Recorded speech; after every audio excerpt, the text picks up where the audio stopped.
রসায়ন প্রথম পত্রের প্রথম অধ্যায়ের হ্যাজার্ড সিম্বল এই টপিকটা নিয়ে আমরা আজকের ক্লাসে আলোচনা করব। বিভিন্ন রাসায়নিক দ্রব্য আমরা যেগুলো ব্যবহার করি, যেমন এখানে আমার কাছে একটি রাসায়নিক দ্রব্যের একটি বোতল আছে, দেখো একটা জারের মধ্যে। এখানে দেখো কিছু সিম্বল ইউজ করছে। এই সিম্বলগুলোর ইউজ শুরু করে বিডিএস, ব্রিটিশ ড্রাগ হাউস, এবং ইমার্ক, এই ধরনের কোম্পানিগুলো কিছু সিম্বলের মাধ্যমে, প্রতীকের মাধ্যমে এই রাসায়নিক দ্রব্য ব্যবহার করলে সম্ভাব্য কি কি ক্ষতি হতে পারে, কি কি বিপজ্জনক পরিস্থিতি তৈরি হতে পারে, এগুলোকে দেখানো হয়। এই সিম্বলগুলোকে আমরা বলছি হ্যাজার্ড সিম্বল বা ঝুঁকি চিহ্ন। এখন হ্যাজার্ড সিম্বল থেকে তোমাদের একটা পরীক্ষায় প্রশ্ন আসবে, সেজন্য আমাদেরকে সিম্বলগুলো চিনে রাখতে হবে। চলো, এখানে প্রথমে যে সিম্বলটা আছে এই সিম্বলটা আমরা একটু দেখি। এখানে একটা আগুনের শিখা দেখা যাচ্ছে, যেখানে নিচের অংশে দেখা যাচ্ছে উজ্জ্বল শিখা, উপরের অংশে দেখা যাচ্ছে কি অনুজ্জ্বল শিখা। এখন কোন একটি বস্তুতে, কোন একটা যদি প্যাকেটের মধ্যে, বোতলের মধ্যে এরকম কি থাকে, সিম্বল থাকে, তাহলে আমাকে কি বুঝতে হবে? আমাকে বুঝতে হবে এই ধরনের রাসায়নিক দ্রব্যটি হচ্ছে দাহ্য, মানে এটি আগুনে, আগুন জ্বলে উঠতে পারে, বিক্রিয়া করার সময় পানির সাথে তাপ উৎপন্ন হতে পারে। হ্যাঁ, এগুলো ব্যবহারের ক্ষেত্রে আমাদেরকে সতর্কতা অবলম্বন করতে হবে। কি লিখছে?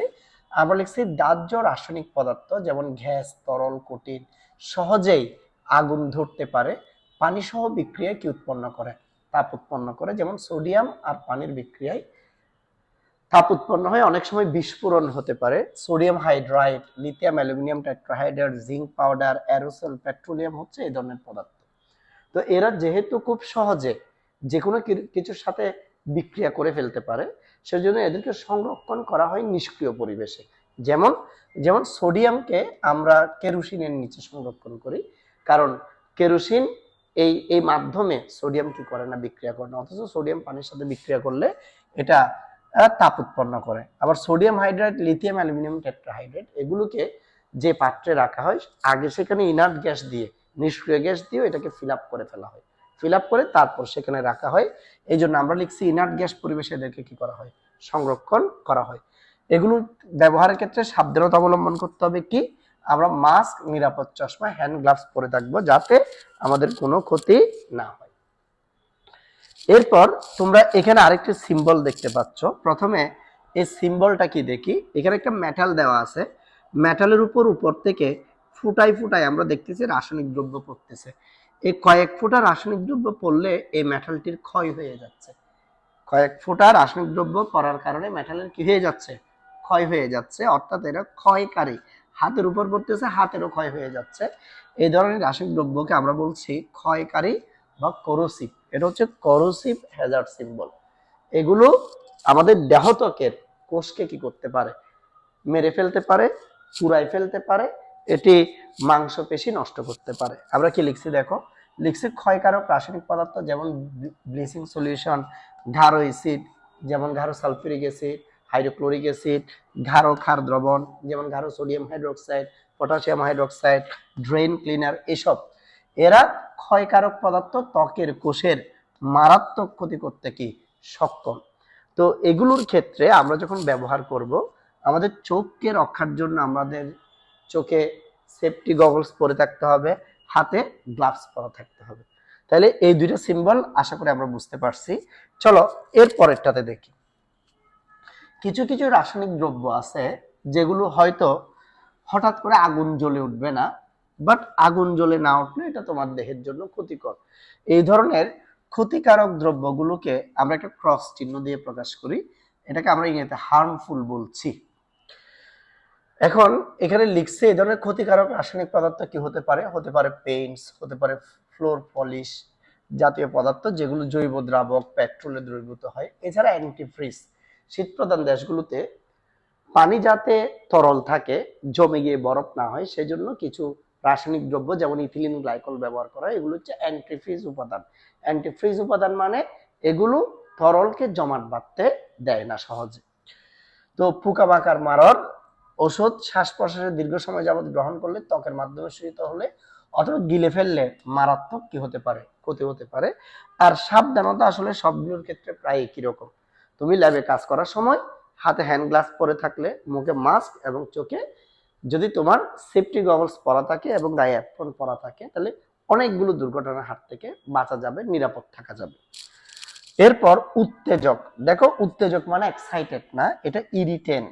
ইরিটেন্ট যেগুলো তোমার ত্বকের সংস্পর্শে এসে ত্বক, চোখ, শ্বাসতন্ত্রে মৃদু ক্ষতি সাধন করতে পারে, এই ধরনের জিনিসগুলোকে আমরা বলছি ইরিটেন্ট পদার্থ। যেমন সিমেন্টের গুঁড়া, তোমরা কেউ যদি সিমেন্ট ইন্ডাস্ট্রিতে যাও তাহলে দেখবা ওইখানে গেটের ভিতরে ঢোকার পর থেকে পুরা পরিবেশে সবগুলো ডাস্ট আর ডাস্ট, নাকের মধ্যে, চোখের মধ্যে, চুলের মধ্যে অর্ধেক কি থাকে, ডাস্ট থাকে।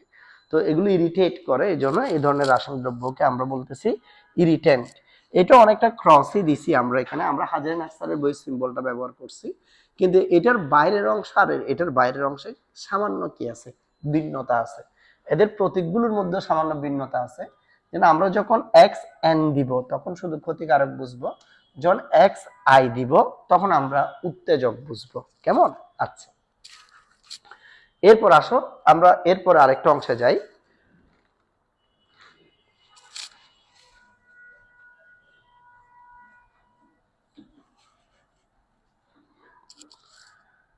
এখানে যে হ্যাজার্ড সিম্বলটা আছে, প্রথমে হ্যাজার্ড সিম্বলটার সাথে পরিচয় করাই দিই। হ্যাজার্ড সিম্বলটা হচ্ছে আসলে এখানে দেখা যাচ্ছে একটা বৃত্ত, দেখা যাচ্ছে একটা বৃত্ত, বৃত্তের উপর দেখা যাচ্ছে আগুন জ্বলতেছে। এখন বৃত্তের উপর আগুন জ্বলতেছে, এটা দিয়ে কি বুঝাচ্ছি, এই বৃত্তটাকে আমরা যদি একটা ও এর সাথে চিন্তা করি, ও দিয়ে হয় অক্সিডাইজিং এজেন্ট, এজন্য এদের নাম হচ্ছে অক্সিডাইজিং এজেন্ট, অথবা বাংলায় বলতেছি আমরা এরা হচ্ছে জারক পদার্থ। মানে এরা যখন বাতাসের সংস্পর্শে আসবে বা অন্য কোনো উপাদানের সংস্পর্শে আসবে, খুব সহজে এরা জারণ বিক্রিয়া কি করবে, ঘটাতে পারবে। তো জারণ বিক্রিয়া ঘটাতে পারবে এরকম যে উপাদানগুলো আছে, সেই উপাদান থেকে এদেরকে কি রাখতে হবে, দূরে রাখতে হবে। এদেরকে আমরা ও দ্বারা কি করব, প্রকাশ করব। এরপর তেজস্ক্রিয় রশ্মি চিহ্ন, এটাকে ট্রিফয়েল চিহ্ন বলে। এই চিহ্নটা কেমিস্ট্রিতে পর্যায় সারণী পড়ার সময় তোমরা দেখবে যে নিচের দিকে যে মৌলগুলো আছে সেই মৌলগুলোর ক্ষেত্রেও কিন্তু এই সিম্বলটা ব্যবহার করা হয়। এখন এই সিম্বলটাকে এখানে যদিও তিনটা ট্রিপয়েল দেখতেছো, তিনটা ফয়েলের মতো, এটাকে তুমি এভাবেও মনে রাখতে পারো। মনে করো এটা একটা সোর্স, এখান থেকে কি বের হচ্ছে, লাইট বা আলো বের হচ্ছে। এটা তুমি মনে রাখার জন্য আমি বলছি। দেখবা ফিজিক্স কেমিস্ট্রিতে যখনই কোনো সোর্স থেকে, সূর্য থেকে, সোর্স থেকে আলো বের হয়, তখন আমরা এভাবে সিম্বলটা দিয়ে প্রকাশ করি। এখন যে আলোটা বের হচ্ছে, আমি ধরে নিলাম সে আলোর মধ্যে ভালো আলোগুলো আমরা বাদ দিলাম। কি আলো বাদ দিলাম ভাই? ভালো আলোগুলো বাদ দিলাম। যদি আমরা ভালো আলোগুলো বাদ দিয়ে ফেলি, তাহলে আমাদের কাছে শুধু অবশিষ্ট থাকবে ক্ষতিকর আলোগুলো। আর ক্ষতিকর আলোগুলোকে বা রশ্মিগুলোকে আমরা এই ট্রিপয়েল সিম্বল দ্বারা কি করছি, প্রকাশ করছি।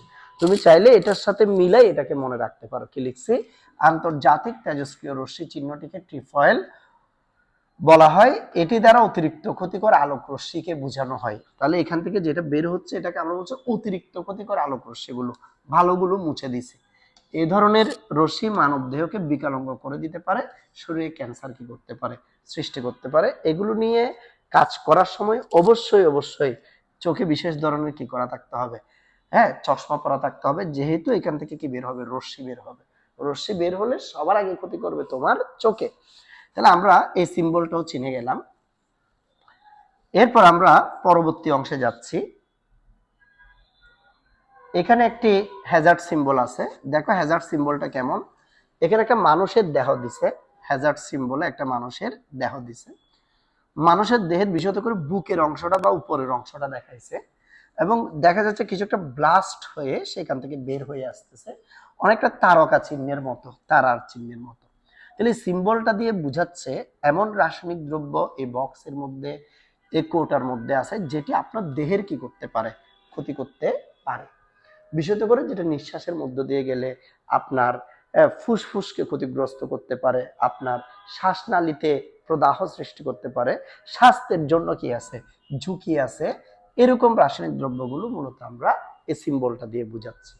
আমরা এখানে লিখছি দেহের শ্বাস প্রশ্বাস সংক্রান্ত তন্ত্রের জন্য সংবেদনশীল জীবাণু সংক্রমণ ঘটাতে পারে, ক্যান্সার সৃষ্টি করতে পারে। এই ধরনের উপাদানগুলোকে সিম্বলটা দিয়ে কি করা হয়, ব্যবহার করা হয়। এরপর এখানে আমরা আরেকটি কি দেখতে পাচ্ছি, হ্যাজার্ড সিম্বল। চলো এই হ্যাজার্ড সিম্বলের মানে কি একটু জেনে নেওয়ার কি করি, চেষ্টা করি। এখানে হ্যাজার্ড সিম্বলে দেখা যাচ্ছে একটা গাছ মরে গেছে, এই যে মরা গাছ, গাছের কিন্তু কোনো পাতা নেই, ডালপালা আছে শুধু, তাও মরে গেছে। হ্যাঁ, এবং এখানে দেখতে পাচ্ছি পানি দূষিত হয়ে এখানে এখানে থাকা মাছটাও মরে উঠছে, মরে বেশি উঠছে। তাহলে সিম্বলটার নাম হবে মরা গাছ মরা মাছ। তাহলে মরা গাছ মরা মাছ, এটা কি? এটা হচ্ছে এমন কিছু রাসায়নিক দ্রব্য আছে, যে রাসায়নিক দ্রব্যগুলো আমরা ব্যবহার করার পর যখন এগুলো আমরা পানির সাথে মিশতে দিই, যেমন জমিতে কীটনাশক কি দিল, সার দিল, এখন জমিতে যে কীটনাশক সার দিছে, এই কীটনাশক পোকামাকড় মারবে, ঠিক আছে, সাথে সাথে কিন্তু পানিকে দূষিত করে ফেলবে, পরিবেশের ক্ষতি করবে। এই ধরনের উপাদানগুলোকে মূলত আমরা এই সিম্বল দিয়ে কি করি, প্রকাশ করি, এই হ্যাজার্ড সিম্বল দিয়ে প্রকাশ করি। তো স্যার এগুলো ব্যবহার করার পর প্রকৃতিতে ফেলার নিয়ম কি? ফেলার নিয়ম হচ্ছে এগুলোকে প্রথমে পরিশোধন করে ফেলতে হবে। মানে যেগুলো অম্লীয় তাদেরকে ক্ষার দ্বারা প্রশমিত করতে হবে, যারা ক্ষারীয় তাদেরকে অম্ল দ্বারা প্রশমিত করতে হবে। এই বিষয়টা আমরা এখানে লিখছি পরিবেশ দূষক, এনভায়রনমেন্টালি টক্সিক। বলছি পরিবেশের জন্য ক্ষতিকর রাসায়নিক পদার্থ যেমন অ্যামোনিয়া, ক্লোরিন, টারপিনটেল ও বিভিন্ন কীটনাশক, এরা বিশেষ করে জলজ জীবের জন্য কি ক্ষতিকর। সাবধানতা, এই ধরনের পদার্থ নদী নালার পানিতে মিশতে দেওয়া উচিত নয়। পরীক্ষণ মিশ্রণে সংগ্রহ এবং পরিশোধন করা উচিত। হ্যাজার্ড সিম্বলটিতে মরা গাছ ও মরা মাছ রয়েছে, প্রতীক হচ্ছে এন। এন মানে নেচার বুঝাচ্ছি আমরা। ওকে, আচ্ছা, এবার আমরা যদি এর পরের অংশে চলে যাই, এখানে আমরা যেটা দেখতে পাচ্ছি, এই সিম্বলটাতে দেখা যাচ্ছে কোন একটা বস্তু আছে, মনে করো এখানে কোন একটা বস্তু ছিল, তো ঘর্ষণজনিত কারণে, নাড়াচাড়ার কারণে, কিছু একটা কারণে হঠাৎ করে বস্তুটা ব্লাস্ট হয়েছে, যে আমরা দেখতেছি কি হয়ে গেছে, ব্লাস্ট হয়ে গেছে, এই সিম্বলটা দিয়ে সেটাকে কিন্তু বোঝাচ্ছে। তাহলে আমরা এই সিম্বলটা যখন কোনো কৌটার গায়ে দেখব, কোনো পদার্থের গায়ে দেখব, তাহলে আমরা বুঝবো যে এটা থেকে ব্লাস্ট হতে পারে, দুর্ঘটনা ঘটতে পারে। কি ঘটতে পারে ভাই? দুর্ঘটনা ঘটতে পারে। এটা নাড়াচড়া করার সময় সাবধানে নাড়াচড়া করতে হবে, কোনো বিক্রিয়া করানোর সময় সাবধানে করতে হবে, দূরে থেকে যতটুকু দূরে থেকে বিক্রিয়া করানো যায় ওই পরিবেশ থেকে নিরাপদে থেকে কি করতে হবে, কাজ করতে হবে। আমরা এখানে লিখছি এই চিহ্ন ধারণকারী পদার্থ নিয়ে কাজের সময় সর্বোচ্চ সতর্কতা অবলম্বন করা দরকার। এরা অস্থিত নিজে নিজেই কি করে বিক্রিয়া করতে পারে, যেমন TNT, picric acid, nitroglycerine, acetone, peroxide ইত্যাদি হলো এই ধরনের পদার্থ।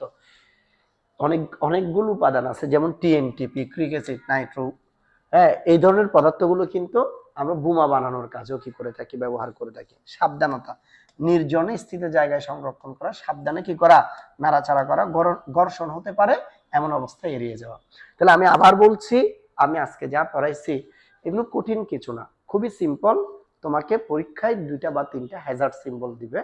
হ্যাজার্ড সিম্বল গুলো দেখার সাথে সাথে তোমার সর্বপ্রথম যে কাজ, সেটা হচ্ছে হ্যাজার্ড সিম্বলটা ভাই তোমার চিনতে হবে।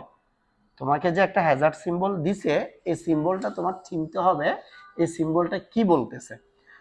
এই সিম্বলটাকে 3 ভাবে ব্যাখ্যা করা যাবে। এক, এই সিম্বলটা কোন কোন রাসায়নিক পদার্থের গায়ে লেখা থাকবে, সে পদার্থগুলোর নাম লিখতে হবে। 2 নাম্বার, এই সিম্বলের রাসায়নিক পদার্থগুলো যদি কোনো কারণে দুর্ঘটনা ঘটায়, কি কি দুর্ঘটনা ঘটতে পারে সেটা শিখতে হবে। 3, এই দুর্ঘটনা থেকে বাঁচার জন্য কি কি সাবধানতা অবলম্বন করা যায় সেটা জানতে হবে। যেমন আমি একটা এক্সাম্পল দিচ্ছি, আমি এক্সপ্লোসিভ এটা নিলাম, তাহলে প্রথমে বলবো যে হ্যাজার্ড সিম্বলটার মানে কি। বলবো যে হ্যাজার্ড সিম্বলটার মানে হচ্ছে কোন একটি বস্তু ফেটে গিয়ে বিস্ফোরিত হচ্ছে, এরকম কিছু হ্যাজার্ড সিম্বলে দেখানো হচ্ছে। প্রথম পার্ট শেষ। দ্বিতীয় পার্টে গিয়ে বলবো যে কোন কোন রাসায়নিক দ্রব্যে যাদের গায়ে এটি থাকবে তারা কারা, যেমন টিএনটি, যেমন নাইট্রোগ্লিসারিন, কেমন, যেমন পিক্রিক অ্যাসিড, এরকম করে যে সকল রাসায়নিক দ্রব্য এই সিম্বল বহন করবে সেই দ্রব্যগুলোর নাম লিখতে হবে। 3 নাম্বার, এই দ্রব্যটি সম্ভাব্য কি কি দুর্ঘটনা ঘটাতে পারে, কিভাবে ঘটাতে পারে, নাড়াচাড়া করার সময়, সংঘর্ষজনিত কারণে, কেমন, বিস্ফোরিত হতে পারে। সর্বশেষে এটি যদি থাকে তাহলে কিভাবে আমরা সাবধানতা অবলম্বন করতে পারবো, চোখে চশমা, হ্যাঁ, হাতে গ্লাভস, গায়ে অ্যাপ্রন, মুখে মাস্ক ইত্যাদি জিনিসগুলো লিখতে হবে। তাহলে তোমরা যখন শিখবা তখন এরকম ক্যাটাগরি দিয়ে শিখবা। আমি আশা করছি আজকের ক্লাসটা তোমরা ভালো করে বুঝতে পারছো, কিভাবে পড়তে হবে সেটা জেনে গেছো, সে অনুযায়ী পরীক্ষা লিখলে ইনশাল্লাহ ফুল মার্কস পাবে। সবাই ভালো থাকবে, আল্লাহ হাফেজ।